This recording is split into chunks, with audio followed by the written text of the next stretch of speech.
ایک واقعہ نقل کیا جاتا ہے کہ ایک دفعہ حضرت موسیٰ مناجات کے لیے خدا کے حضور جا رہے تھے، تو ایک شخص نے حضرت موسیٰ کو روک کر کہا کہ جاؤ خدا سے جا کر پوچھنا کہ گناہ کی وہ کون سی حد ہے کہ جس کو انجام دیا جائے کہ مجھ پر عذاب نازل ہو۔ حضرت موسیٰ جاتے ہیں، اپنی مناجات خدا کی بارگاہ میں پیش کرتے ہیں، اور جب واپس آ رہے ہوتے ہیں تو خداوند متعال کہتا ہے کہ میرے بندے کا پیغام مجھ تک نہیں پہنچاؤ گے؟ تو کہتے ہیں مجھے شرمندگی ہوتی ہے، اے میرے پروردگار، تو بہتر جانتا ہے کہ وہ اس نے سوال کیا کیا۔ تو خداوند متعال اس کی طرف پیغام بھجواتے ہیں کہ اس سے کہہ دو کہ میں نے اسے ایک ایسے عذاب میں مبتلا کر رکھا ہے جس کی اس کو توجہ نہیں، جس کو وہ جانتا نہیں، اور وہ یہ ہے کہ میں نے اس سے دعا اور مناجات کی لذت چھین لی ہے۔ جی میرے عزیزو، دعا، مناجات واقعی ایک ایسی نعمت ہیں کہ جن کو شاید ہم صحیح طرح اپنی زندگی میں درک نہیں کر پائے۔ قرآن میں ہے ادعونی استجب لکم، کہ تم مجھ سے دعا کرو، میں تمہاری دعا کو قبول کروں گا۔ دعا مومن کا اسلحہ ہے، ہتھیار ہے، اور خاص طور پہ جو آج سوسائٹی ہے، جو آج ہمارے اوپر پریشر ہے، جو آج مشکلات ہیں، اس میں دعا ایک نتیجہ ہے، دعا ایک ذریعہ ہے، دعا طلب بھی ہے، دعا مطلوب بھی ہے، دعا سبب بھی ہے، دعا اسباب بھی ہے۔ اگر ہم دعا کے اس دامن کو پکڑ لیں گے تو خاص طور پہ جو آج کا جوان جو کہ آج پریشان اور بھٹکا ہوا اور مایوس نظر آتا ہے، جس کو کوئی راستہ نظر نہیں آتا، جو کہتا ہے کہ اب کچھ نہیں ہو سکتا، اب یہ بھی ہو رہا ہے، وہ بھی ہو رہا ہے، آخر کب تبدیلی آئے گی، کب چینجز آئیں گی؟ تو دعا ایک ایسی چیز ہے کہ جو انسان کے دل کو اطمینان بھی دے سکتی ہے اور بدل بھی سکتی ہے۔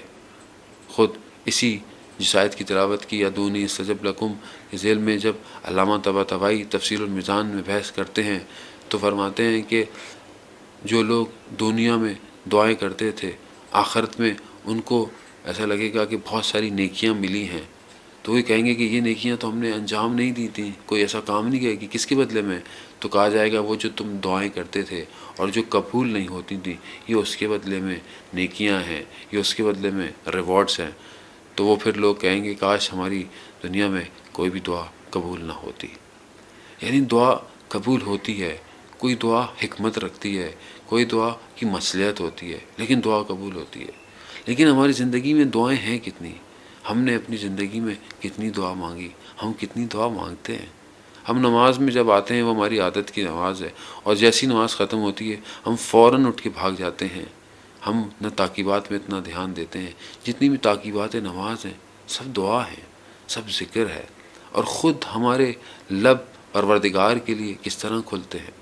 خود یہ ایک ایسی طاقت ہے دعا، جس طرح اور بہت ساری طاقتیں قرآن میں ذکر کی گئیں، وہاں دعا کو بھی ایک طاقت کہا گیا ہے انسان کے نفس سے لڑنے کے لیے، اس جہاد اکبر کے لیے یہ ایک بہت بڑی طاقت ہے جو انسان کے اپنے اندر پائی جاتی ہے۔ تو ہم کس طرح اس سے نکلیں؟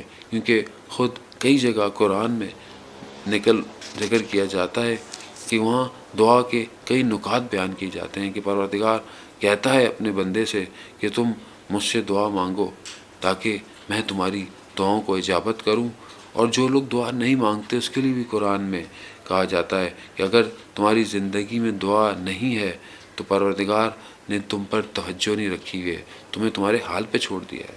یعنی دعا مانگنا یعنی اپنے ہاتھوں کو خدا کی بارگاہ میں بلند کر لینا، یعنی خدا مجھے چاہتا ہے کہ میں اس کی بارگاہ میں آؤں، خدا مجھے چاہتا ہے کہ میں اس کی بارگاہ میں کچھ اپنے لبوں کو گشا کروں، الفاظ کو ادا کروں، میں اس سے کچھ مانگوں۔ اگر وہ نہ چاہے تو میں اس کی بارگاہ میں نہیں جاتا۔ اور دعا ایک بندے اور خدا کے درمیان میں راز و مناجات ہے، یعنی اس کو کوئی اور نہیں سمجھتا، کیونکہ میں کسی اور سے دعا نہیں مانگ سکتا۔ میں کسی اور سے مانگوں بھی تو کوئی مجھے کیا دے سکتا ہے اس دنیا میں، لیکن میں اپنی پروردگار سے جو دل چاہے مانگوں۔ اس لیے کہا گیا کہ جو تم مانگنا چاہتے ہو مانگو۔ حضرت موسیٰ کے لیے نقل کیا جاتا ہے پروردگار نے کہا کہ جو تم مانگو، چاہے تمہیں آج کے لیے نمک بھی مانگنا ہے تو اپنے پروردگار سے مانگو، اپنے رب سے مانگو، وہ دینے والا ہے۔ دنیا میں ہر چیز وسیلہ ہے، ہم کوشش کر سکتے ہیں، ہمیں ایفرٹس بھی کرنی چاہیے، لیکن اصل اسباب، سبب، ان سب کو مہیا کرنے والا بھی خدا ہے۔ اگر ہم ان دنیا کے اوپر ڈیپینڈنٹ ہو جائیں، ان چیزوں کے اوپر جو ہم چھوٹی چھوٹی سی خواہشات رکھتے ہیں، اور وہ اگر ہمیں مل بھی جائیں تو کیا ہم اپنے اصلی ہدف تک پہنچ جائیں گے؟ اور اگر نہ ملیں تو کیا ہو؟